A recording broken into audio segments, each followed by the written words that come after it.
Wait. You're telling me that Charles Barkley was caught spitting on a little girl? Let's find out in today's video as we count down the 7 wildest NBA moments in history. At number 7, Dennis Rodman kicks a cameraman.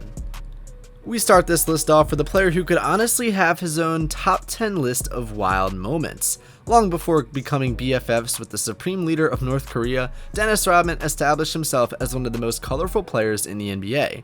However, back in 1997, Rodman really got crazy after tripping over a cameraman named Eugene Amos in a game against the Minnesota Timberwolves. The thing that happened was that Rodman fell to the floor and then lost his temper and also decided to be the big man, so he kicked Amos right in the groin.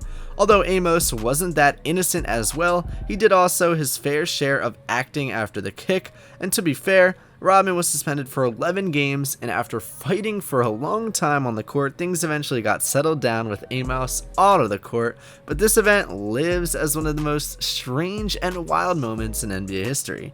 I mean, alright, you're not having a good day, but why kick someone in the balls? At number 6, Charles Barkley spits on a little girl. Charles Barkley might be a good guy, but he is not a role model and he accepts it himself. Still, as one of the more recognizable ambassadors of the game, it is easy to forget that Sir Charles was a fiery, passionate player who occasionally lost his cool on the court. One such example came in 1991 in a game against the New Jersey Nets. My man was really upset at the racial heckling of a Nets fan, which is actually bad, so Barkley lashed out by trying to spit on him. Unfortunately, Barkley missed and he spit on a little girl sitting courtside. Ouch! Barkley was suspended for a game and fined $10,000. This story has a happy ending though.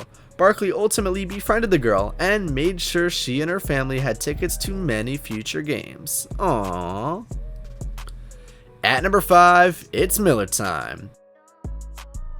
For a time in the 90s, perhaps no person was more hated in New York City than Reggie Miller, and the reason is quite wild.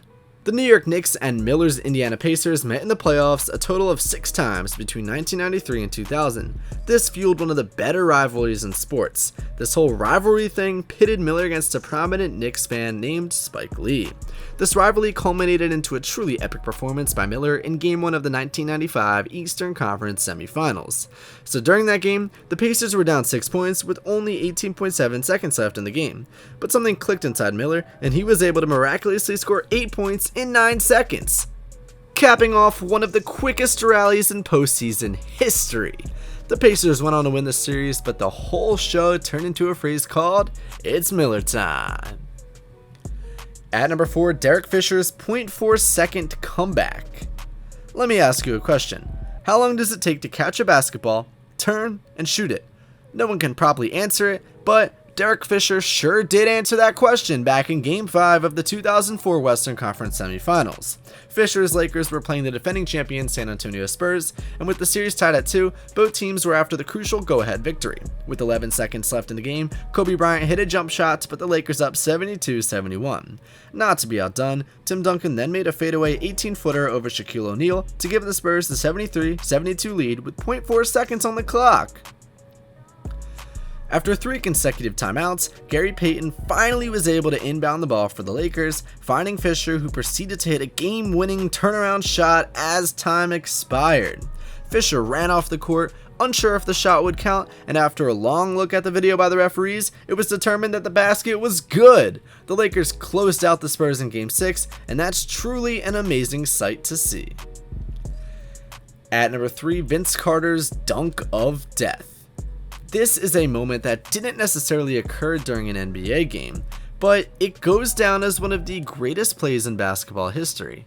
In the 2000 Olympics, Vince Carter executed perhaps the greatest in-game dunk anyone has ever seen. During the gold medal game against France, Carter stole the ball. The only problem was that 7'2" Frédéric Weiss of France stood in his way. That apparently didn't matter to the man nicknamed Vinsanity, who jumped over the head of the towering Frenchman to throw down a nasty slam dunk. In France, they called it the Le Dunk de la Mort, but here in the US, it's called the Dunk of Death. Weiss, who was drafted by the Knicks as the 15th overall pick in the 1999 draft, never played again in the NBA, but quickly became known as "that guy Carter jumped over." Ah, that clip just gives me goosebumps, man. At number 2, Vernon Maxwell punches a fan. Look, it's one thing to punch the other dudes on the court, and that's not even acceptable nowadays anyways. But when you start opening a can of whoop-ah on the fans, you've kicked the crazy up a notch. And that's what Vernon Maxwell did in 1995 when he ran into the stands in Portland and punched a fan in the face, breaking his jaw. The reason for why he did this was because the fan was talking too much crap. Amazingly, Maxwell was suspended for just 10 games, which is surprising because imagine what would have happened to him if he did this now, and he was also fined 20 grand. The best part is that Vernon's lawyer defended him with the classic "he was asking for it" technique, claiming that the dude deserved it because he was dropping certain slurs and that he would have done the same thing.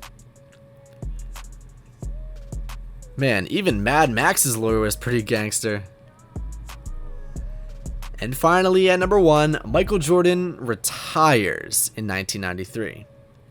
MJ is a legend, but he's also a human, and humans do dumb stuff, and that's what happened back in 1993.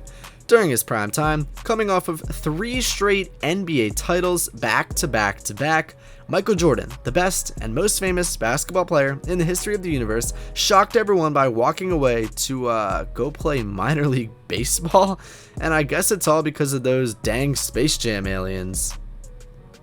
I mean, come on, that's pretty crazy all on its own, but what makes it even crazier is that almost everyone thinks that it wasn't really a retirement as much as a retirement, in quotations, that was engineered by Commissioner David Stern because Michael's gambling addiction had spiraled completely out of control. Happy day for me. I said it was a great day for Michael because he's done extraordinary things for our game, and it's almost storybook for him to have his health, have his skills, and decide that he would like to retire at this point, and having done very well, both financially and the way he wants to live, I think that's something that most people aspire to. Although in my opinion, it's just a conspiracy theory. Hopefully MJ won't send his lawyers or Charles Oakley to beat me up about this kind of stuff, but a lot of people tend to think that it is kinda, sorta, maybe true. Of course, Michael ended up coming back and kicked everyone's butts, winning another 3 NBA championships, but let's not overlook how weird this was. The baseball thing just made it all the more surreal as we got to watch highlights of him playing bad minor league baseball on ESPN, striking out all the time, and generally looking like a gangly doof. I mean, what in the heck was he doing there in the MLB? Well guys, that's it for today. Let us know what was the craziest and wildest NBA moment on this list in the comment section down below. And thanks for watching today's video of Triple Double Nation. And as always, don't forget to like and subscribe. I'll see you guys next time.